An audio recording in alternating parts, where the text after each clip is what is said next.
Bulletin में खुशामदीद America में 9/11 को आज हो गए और आज तालिबान की हुकूमत ने बाकायदा तौर पर काम शुरू कर दिया। बुलेटिन में आपको आगे चलकर करेंगे। सबसे पहले आपको अहम पेशरफ के हवाले से आगाह करें कि अफगानिस्तान पड़ोसी ममालिक के इदारों के इस्लामाबाद में अहम बैठक जंग से तबाह मुल्क की सिक्योरिटी और खित्ते में इस्तेहकाम के लिए इक़दामात पर बातचीत की गई। तालिबान ने अफगानिस्तान को तनहा नहीं छोड़ना चाहिए।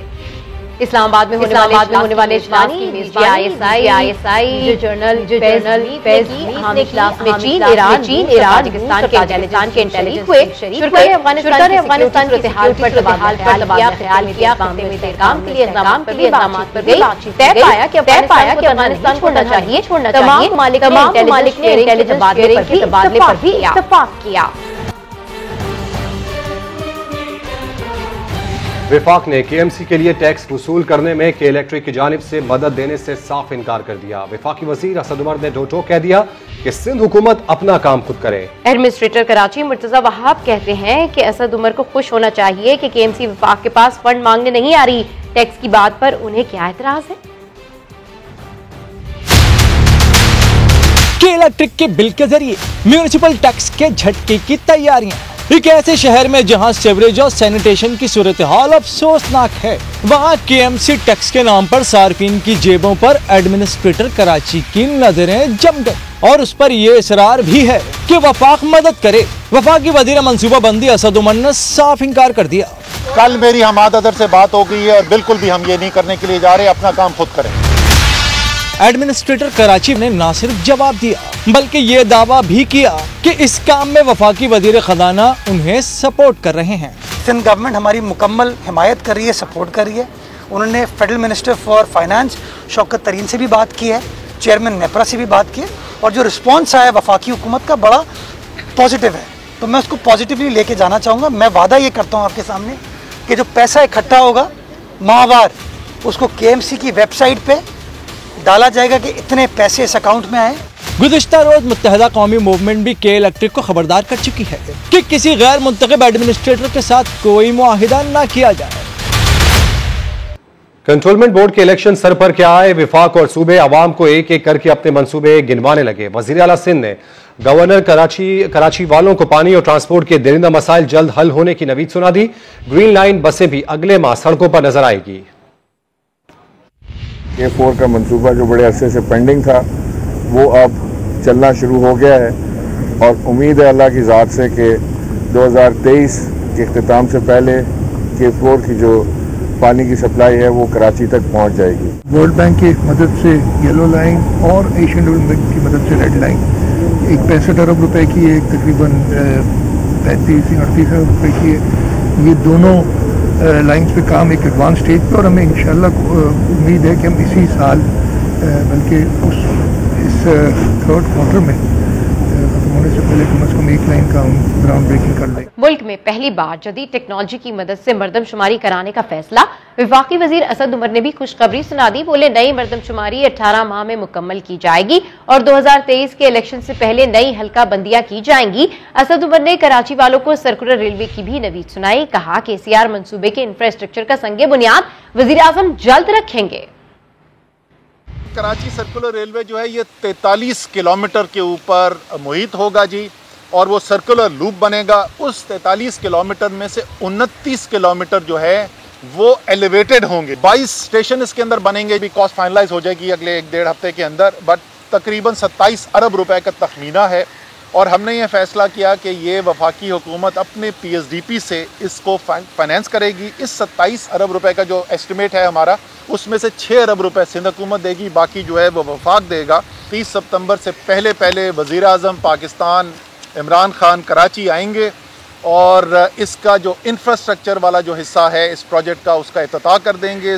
दीगर खबरें शामिल करें। आइंदा इंतखाबात में इलेक्ट्रॉनिक वोटिंग मशीन इस्तेमाल होगी या नहीं, हुकूमत और अपोजिशन में लफ्जी गोलाबारी जारी है। मरियम औरंगजेब ने इलेक्ट्रॉनिक मशीनों को फ्रॉड मशीन करार दिया तो शहबाज गिल ने भी भरपूर जवाब दिया। कहा शफाफ इंतखाबात कराना हमारे मंशूर का हिस्सा है, इलेक्शन तो EVM के जरिए ही होंगे।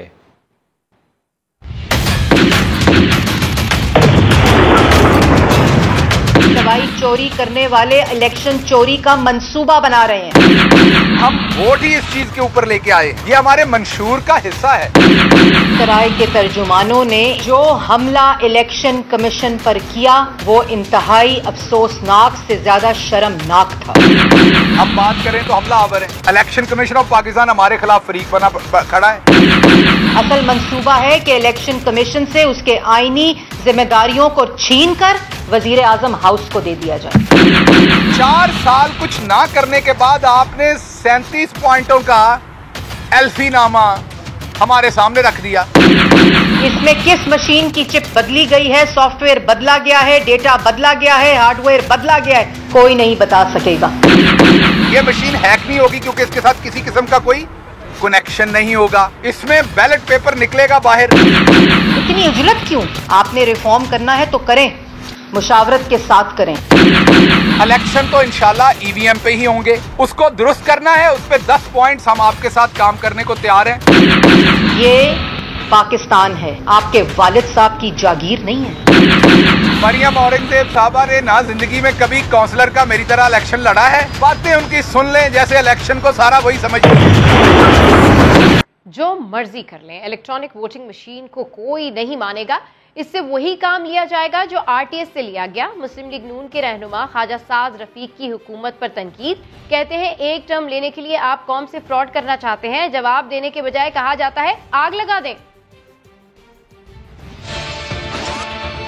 इलेक्शन चोरी करने के लिए इलेक्ट्रॉनिक वोटिंग मशीन से वही काम लिया जाएगा या लिया जाना मकसूद है जो आरटीएस सिस्टम बिठा कर लिया गया। जो मर्जी करने आप ईवीएम के जरिए ये अगला इलेक्शन पाकिस्तान की सिविल सोसाइटी, अपोजिशन, कोई इसको तस्लीम नहीं करता। पाकिस्तान को आतिश फशां के दाने पर मत बिठाएं। एक टर्म लेने के लिए या एक टर्म चोरी करने के लिए आप फ्रॉड करना चाहते हैं पूरी कौम के साथ, बजाय इसके कि आप उसका लॉजिक से जवाब दें।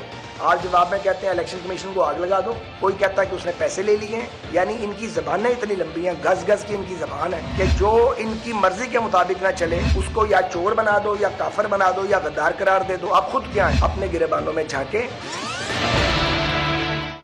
वफाकी वजीर असद उमर ने कहा है कि सिंध हुकूमत ने दावे बहुत किए मगर अब तक सिंध हुकूमत एक वैक्सीन भी नहीं मंगवा सकी। निजी शोबे भी 50,000 वैक्सीन मंगवा चुके हैं। सिंध हुकूमत कोई एक खत दिखा दे कि इजाजत ना दी हो। सिंध हुकूमत लॉकडाउन पर 3 माह से कंफ्यूजन फैला रही है। कारोबार बंद करते हैं फिर उन्हें पीछे हटना पड़ता है। सिंध हुकूमत अभी तक एक टीका भी किसी सिंध के शहरी को देने में नाकाम है। एक टीका भी नहीं। तमाम वैक्सीन जो लगाई गई हैं वो वफाक ने लगाई हैं। पाकिस्तान के अंदर 6.5 करोड़ से ज्यादा वैक्सीन लग चुका है। 50,000 वैक्सीन निजी शोबा लेके आया था, जब निजी शोबा भी 50,000 ले आया। हमारी सिंध की हुकूमत एक वैक्सीन नहीं दे सकी। यार 50,000 टीका निजी शोबा ले आया। ये इस झूठ को कोई मान सकता है कि इजाजत नहीं है टीके खाने की? कौन सा कानून है जो उनको रोकता है? कोई एक खत हमें निकाल के दिखा दे। मैं ऑन एयर बोल चुका हूँ, मैं सीसीआई की मीटिंग के अंदर बोल चुका हूँ। एक खत हमें निकाल के दिखा दें जहाँ पर उन्होंने हमसे ये कहा हो और हमने उनको इजाजत ना दी हो। ये पिछले 3 महीने से इतनी कंफ्यूजन में चाहिए, इतनी कंफ्यूजन में चाहिए। पहले को ऐलान कर देते हैं, 10 में से 9 दफा ऐलान से पीछे भी हटना पड़ता है। आपको याद है उन्होंने कहा था सब बंद, फैक्ट्रियां बंद, बस बंद। 2 दिन के बाद वापस हटना पड़ा। भाई करते क्यों हो? उसके बाद अभी ऐलान कर दिया, मंडे को उधर नोटिस चला गया, स्कूल भेज रहे हैं टीके लगाने के लिए, फिर वापस लेना पड़ा। तो जब आपका दारोमदार मुकम्मल तौर पे वफाक के साथ है, वफाक आपके साथ मुकम्मल तौर पे ताउन कर रहा है, तो बराए मेहरबानी इस ताउन को जारी रखिए। आपका भी अपना सियासी फायदा भी इसी में। कराची तो तड़प रहा है, कराची को तो तरसा दिया गया। कराची की तो गली नहीं बनती, कराची की तो नाली नहीं बनती, कराची जो है वहाँ कचरा नहीं उठाया जाता। खुश मौसम की बात कर लेते हैं। लाहौर में भीगे सितंबर ने मौसम के तेवर ही बदल दिए। 3 रोज तक बारिश का सिलसिला वक्फे वक्फे से जारी रहा। हर तरफ जल थल हो गया। रिपोर्ट कर रहे हैं मोहम्मद लुकमान। लाहौर में बारिशों का जोरदार स्पेल, शहर भर में बादल जमकर बरसे। गर्मी तो खत्म हो गई मगर हर तरफ पानी ही पानी नजर आने लगा। माहिरीन का कहना है कि लाहौर में सितंबर के महीने के लिए औसत बारिश 60 मिलीमीटर है, मगर 3 रोज में इससे कहीं ज्यादा बारिश हो चुकी है। लक्ष्मी चौक और फर्रुखाबाद में 300 मिलीमीटर तक बारिश रिकॉर्ड की गई है। माहिरीन मौसमियात के मुताबिक अमूमन अगस्त में लाहौर समेत मुल्क के बेशतरी इलाकों में ज्यादा बारिश होती है, मगर इस बार सितंबर ज्यादा भीगा रहा है। तो ये रोड पे बारिश जो मामूल के मुताबिक है, नॉर्मल जो रेनफॉल है 30 साल डाटा की बेसिस पे है वो 60.4 मिलीमीटर है, लेकिन आज तक जो है अभी जो है वो तकरीबन 138 मिलीमीटर बारिश हो चुकी है। इसी तरह दूसरे शहरों में भी यहाँ पे थोड़ी सी ज़्यादा बारिश है, 3 दिन स्पेल अच्छा लग गया है। बारिशों का मौजूदा सिलसिला बादों के महीने का आखिरी सिलसिला है। माहिरीन के मुताबिक इस बार असूज यानी 15 सितंबर के बाद भी बारिशों के एक बड़े सिलसिले की तवक्को है। कैमरामैन नदीम कासिम के साथ मोहम्मद लुकमान, समा, लाहौर। बारिश को थमे 6 घंटे हो गए, लेकिन लाहौर के मुख्तलिफ इलाकों से पानी नहीं निकाला जा सका। अहमद मुनीर शहीद रोड, इचरा समेत शहर के मुख्तलिफ इलाकों में अब भी पानी जमा है। अपडेट्स हासिल कर लेते हैं समा की नुमाइंदा आयशा अदा से। आयशा, किस जगह पर आप इस वक्त मौजूद हैं, कौन से इलाके ज़्यादा मुतासर हैं और इंतजामिया कितनी मुतहर्रिक दिखाई दी आज? जी बिल्कुल, बारिश को ख़त्म हुए 6 घंटे गुजर गए, लेकिन अभी तक लाहौर के नशीबी इलाके जो हैं वो ज़ेरे आब हैं। निकासी का जो है वो कोई इंतज़ामात जो है वो यहाँ पर देखने में नहीं आए हैं। अभी इस वक्त मैं मुनीर शहीद रोड पे, जो कि इचरा का ही मुल्हका इलाका है, और हमें पूरा दिन यहाँ पर गुजर गया कवरेज करते हुए। हमने देखा कि मुख्तलिफ जो गलियाँ हैं वो तालाब के मनाजिर पेश कर रही हैं। इसी तरह अगर शाहराहों की बात की जाए, सड़कों की बात की जाए, तो यहाँ पर भी स्टिल पानी जो है वो जमा है। शाम हो चुकी है, मगरिब का टाइम है, लेकिन अभी तक वासा का अमला जो है वो इस इलाके में एक दफ़ा भी नहीं आया है। यहाँ पर जो है वो 92 मिलीमीटर जो है वो इस एरिया में बारिश रिकॉर्ड की गई। सीवरेज का पानी जो है वो इस वक्त घरों में दाखिल हो रहा है। ट्रैफिक की रवानी जो है वो सुस्त रवि का शिकार है। लोगों को खासा जो है वो मुश्किलात का सामना करना पड़ा है, लेकिन इसके बावजूद वासा जो है वो उनकी तरफ से कोई भी इस किस्म के जो इक़दामात हैं वो देखने में नहीं आ रहे हैं।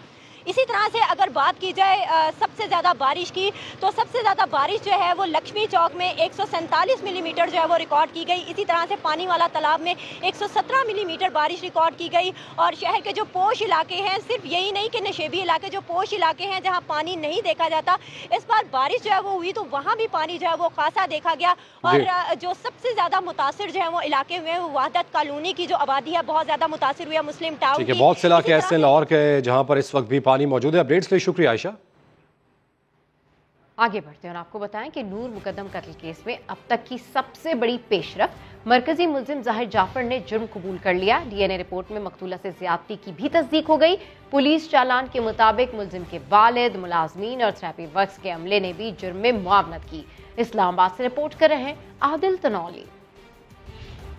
नूर मुकद्दम को शादी से इनकार पर कत्ल किया और सर धड़ से जुदा कर दिया। मुल्जिम जाहिर जाफर ने पुलिस के सामने अपने घिनौने जुर्म का एतराफ कर लिया। डीएनए रिपोर्ट में मकतूला से ज्यादती भी साबित हो गई। पुलिस ने मुल्जिम का एतराफी बयान रिकॉर्ड का हिस्सा बनाते हुए चालान अदालत में जमा करा दिया। 18 गवाहों की फहरिस्त और 78 मुख्तलिफ शवाहिद भी दस्तावेजात का हिस्सा है। अबूरी चालान के मुताबिक मकतूला ने वाशरूम से छलांग लगाकर जान बचाने की कोशिश की तो माली और चौकीदार ने उसे गेट खोलने से रोक दिया। मुल्जिम ने फोन पर कत्ल की इतला दी तो बाप ने कहा घबराने की कोई जरूरत नहीं, अभी बंदे आ जाएंगे जो लाश को ठिकाने लगा देंगे। पुलिस के मुताबिक अगर जाकिर जाफर बर वक्त पुलिस को इतला दे देता तो नूर मुकद्दम की जान बच सकती थी।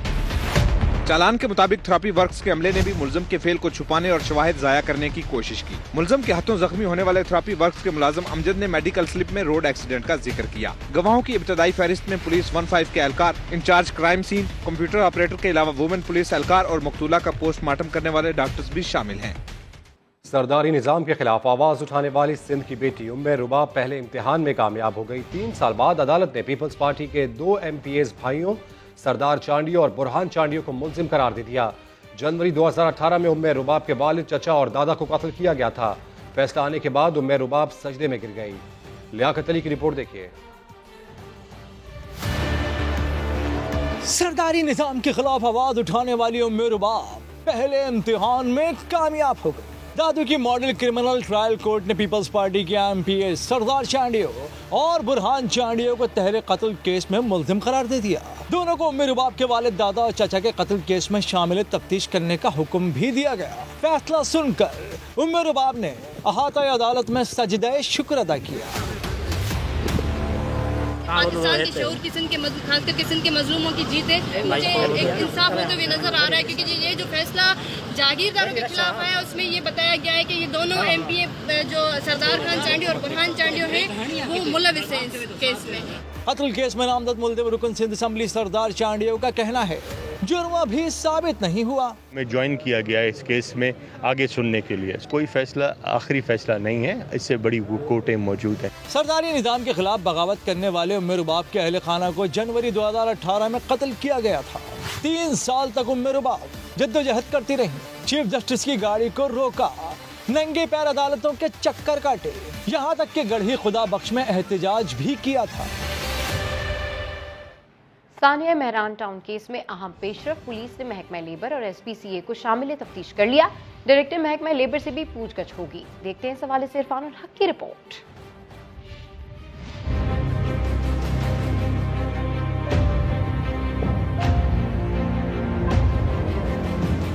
सानिया मेहरान टाउन का जिम्मेदार कौन?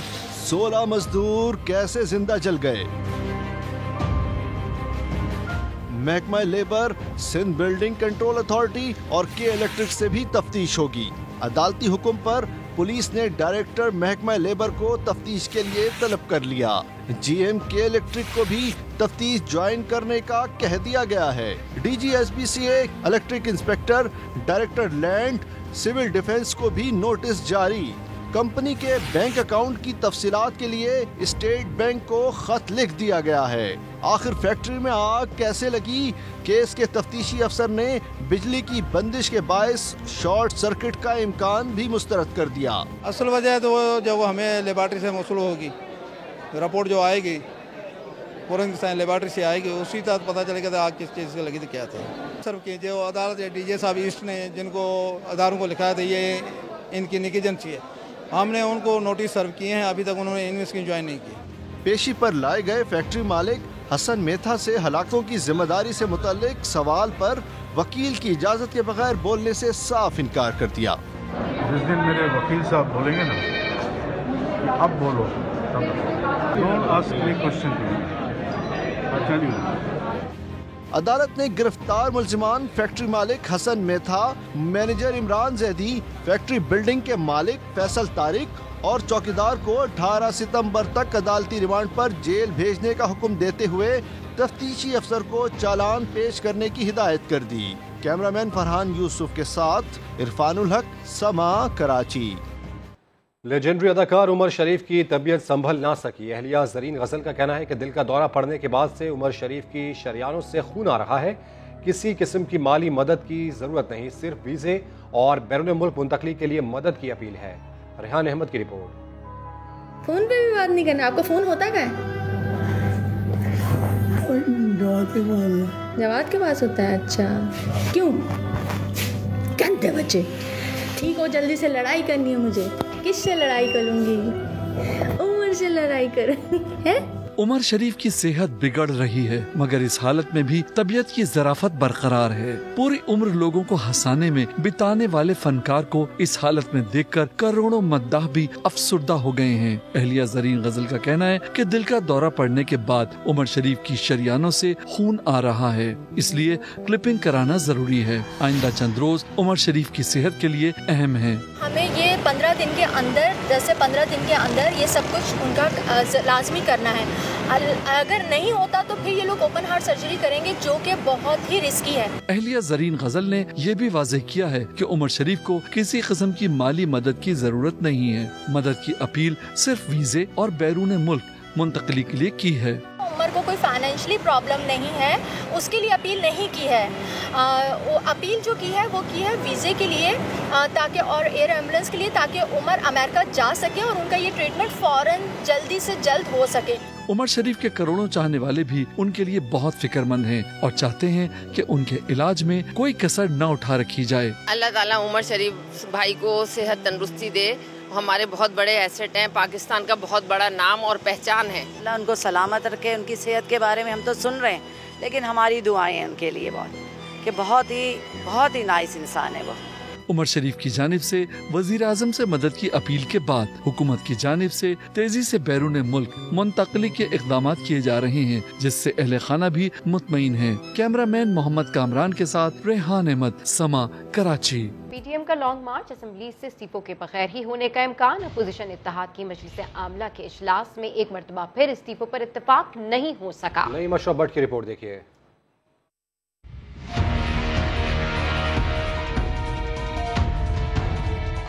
लॉन्ग मार्च तो होगा, लेकिन इस्तीफों पर फैसला नहीं हो सका। गुज़िश्ता रोज पीडीएम की मजलिस आमला भी इस्तीफों से मुताल्लिक किसी नतीजे पर न पहुंच सकी।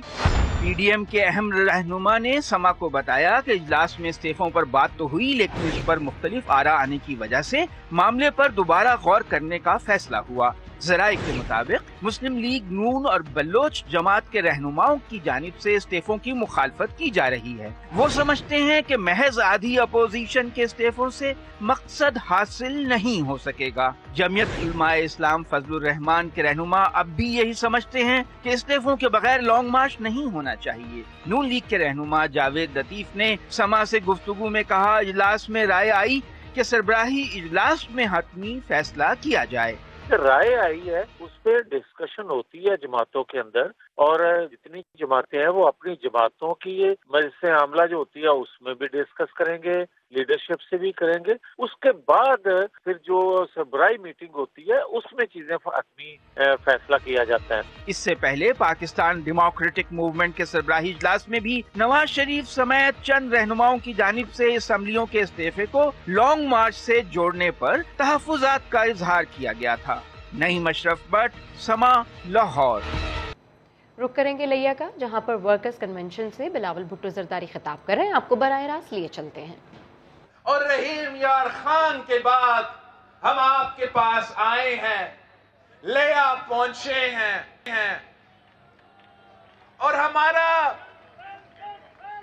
ये जो मुख्तसर दौरा था, इससे बनी गाला को तकलीफ हो रहा है।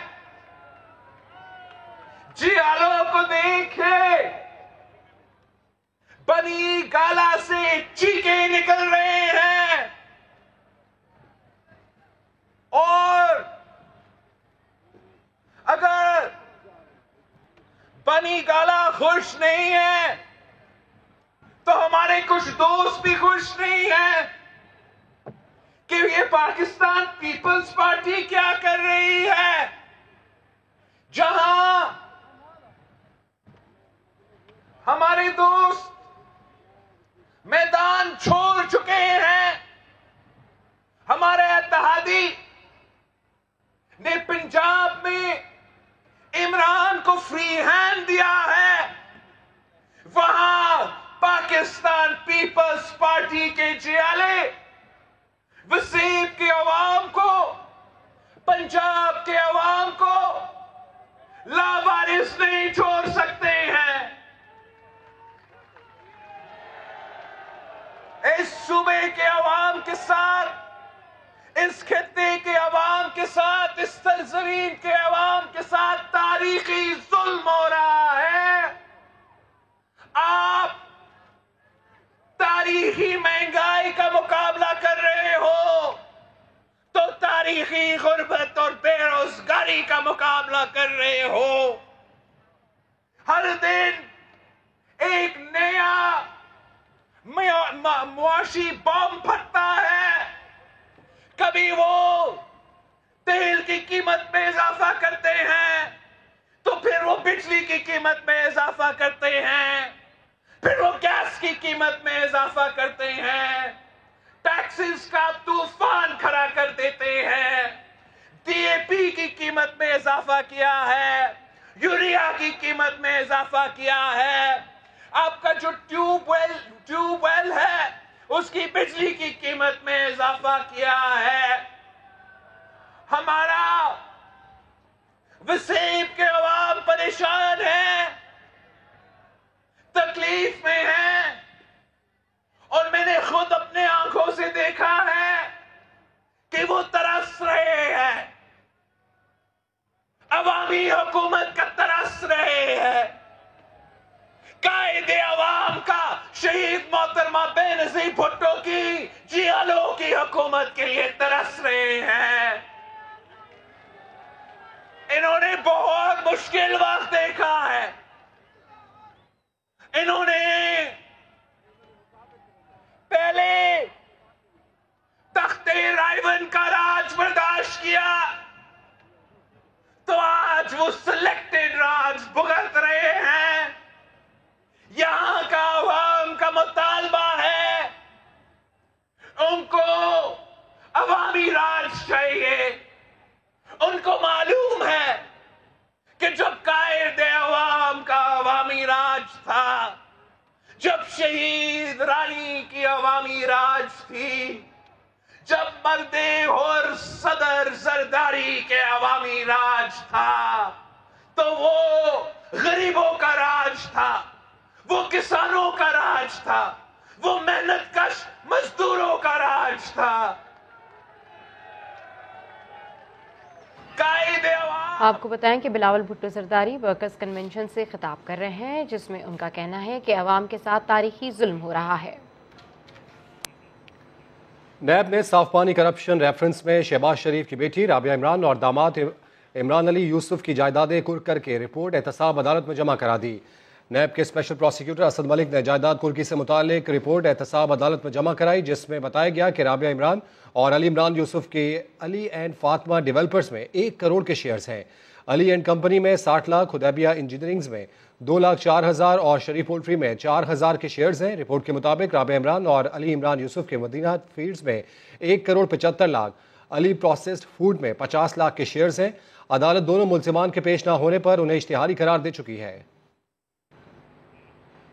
अवाम को परेशानियों और हादसा से बचाना और सड़क पर ट्रैफिक को रवा दवा रखना ट्रैफिक पुलिस का काम है, लेकिन पेशावर के शहरी दूसरों के लिए परेशानी का बायस बन रहे हैं। वो कैसे, आइए जानते हैं बोलो पेशावर में ट्रैफिक पुलिस के सब इंस्पेक्टर आसिफ रजा की जुबानी।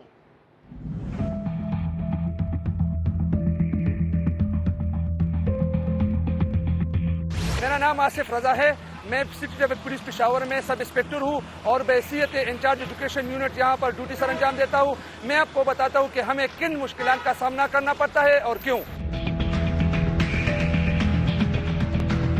पेशावर में जो सबसे बड़ा मसला जो है हमें वो नो पार्किंग से आता है। नो पार्किंग में आप जब गाड़ी खड़ी करते हैं तो जो पीछे से रोड यूजर है वो पीछे से आते हैं तो उनको बहुत तकलीफ होती है और इससे जो है रोड बंद हो जाता है।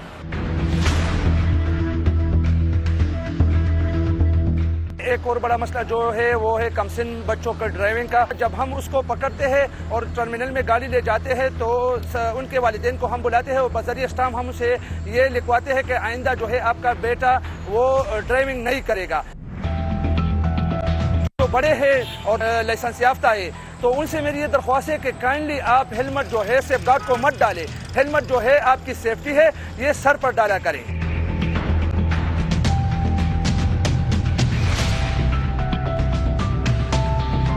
दिन ब दिन जो हादसा ज्यादा होते जा रहे हैं, इसकी मेन वजह जो है वो है बदौरान ड्राइविंग मोबाइल फोन का इस्तेमाल। दौरान ड्राइविंग आप जो मोबाइल फोन यूज कर रहे होते हैं तो वो खतरे से खाली नहीं होता कि ये कानूनन भी जुर्म है और इसके अलावा सीट बेल्ट का इस्तेमाल लाजमी किया करें।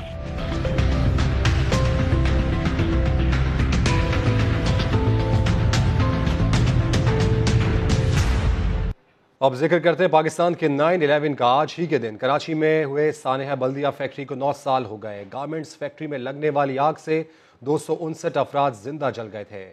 अहमद रहमान खान की रिपोर्ट। पाकिस्तान की तारीख में दहशतगर्दी की सबसे बड़ी कार्रवाई। जब यहाँ आग लगी तो मीडिया टीम में सबसे पहले मैं यहाँ पहुँचा था। लोगों की चीख व पुकार, जान बचाने के लिए कोशिशें, ये चीजें आज भी मुझसे भूली नहीं जाती।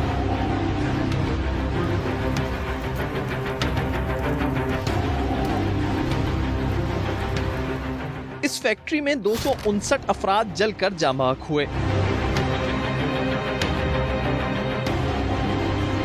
फैक्ट्री में लगी आग बुझाने के लिए जो सबसे पहला फायर टेंडर पहुंचा था, उसमें चीफ फायरमैन तालीम शाह थे। वो कहते हैं उसी वक्त अंदाजा हो गया था कि आग हादसाती तौर पर नहीं लगी। बस वो जो लगाई जाती है वो ऐसी होती है, जो लगती है वो ऐसे नहीं होती है। अभी ये मतलब है ये पर्दा है, ये नीचे से ऊपर जा रहा है और आग हमेशा नीचे से ऊपर ही ज़्यादा जाती है। मतलब है कि एकदम में तीनों मंजिलों में एक साथ आग लगनी कोई आसान बात थोड़ी ही है। चलो एक में लगी है, नीचे लगी है, उससे चलो ये समझ में आता है कि हीट होते हुए नीचे वाली में बाद में लगी है, ऊपर पहले लगी हुई थी। इब्तिदाई तौर पर आतिशज़दगी के इस वाक़े को हादसा करार दिया गया। फैक्ट्री मालिकान अरशद भायला और शाहिद भायला के खिलाफ गफलत और लापरवाही का मुकदमा दर्ज किया गया। गिरफ्तारी के चंद हफ्तों बाद ही वो जमानत पर रिहा हुए और मुल्क से बाहर चले गए। इसी दौरान रेंजर्स की जानिब से अदालत में रिजवान कुरैशी नामी एक शख्स की इंटेरोगेशन रिपोर्ट जमा कराई गई, जिसमें इंकिशाफ किया गया कि उस वक्त के MQM के बल्दिया सेक्टर के इंचार्ज रहमान और भोला ने जुबैर चरिया की मदद से फैक्ट्री में आग लगाई। जुबैर MQM का कारकुन और इसी फैक्ट्री में मुलाजमत किया करता था। फैक्ट्री के चौकीदार के मुताबिक जुबैर फैक्ट्री का ताकतवर शख्स था, जिसे मालिक भी कुछ नहीं कह सकता था। वो पावरफुल आदमी था, जैसे दो भाई सेठ थे, ये 4 पावर है। आपको क्या पता चौकीदारों को ये अंदर क्या करने जा रहा है? क्या बता रहा हूँ, चौकीदार वो। इस इंकिशाफ के सामने आने के बाद नई GIT तश्कील दी गई। केस के इन्वेस्टिगेशन ऑफिसर SSP साजिद सदुजई ने 400 से ज्यादा अफराद के बयानात कलमबंद किए। GIT ने फैक्ट्री मालिकान शाहिद भायला और अरशद भायला का बयान बैरून मुल्क जाकर रिकॉर्ड किया, जिसमें उन्होंने एतराफ किया कि MQM की जानिब से 20 करोड़ रुपए भत्ता मांगा गया था और न देने पर उनकी जानिब से आग लगाई गई। 8 साल बाद 22 सितंबर साल 2020 को बल्दिया टाउन केस का फैसला सुनाया गया, जिसमें रहमान और भोला और जुबैर को सजाए मौत, जबकि चारों चौकीदारों को उम्र कैद की सजा सुनाई गई। इनकी अपीलें अब भी जेर समाअत हैं। कैमरामैन एरिक परेरा के साथ अहमद रहमान खान, समा, कराची।